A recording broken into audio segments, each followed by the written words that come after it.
Gusto mo bang malaman kung saan nakakakuha ng mga ganong klaseng sound effects? Stay tuned!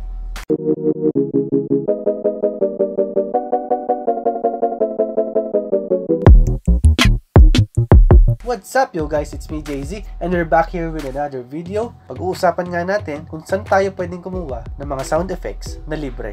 Alright, doon tayo sa computer ko. Ayan, dito tayo sa Creator Studio. And then dito sa bandang kaliwa, makikita nyo itong audio library. Dito guys, pipindutin nyo naman is yung sound effects. Ayan, dito sa mga listahan na to, pwede tayong pumili ng iba't ibang sound effects. At guys, kahit alin dito guys, pwede nating i-download at ilagay sa YouTube videos natin.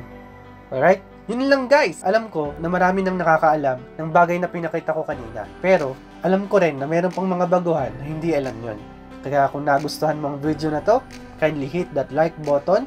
At kung may tanong ka naman, feel free to ask sa comment box below. At kung napadaan ka lang sa YouTube channel natin, please click that subscribe button para sa marami pang videos na katulad nito. Alright, this is JZ Vlogs and see you sa next video.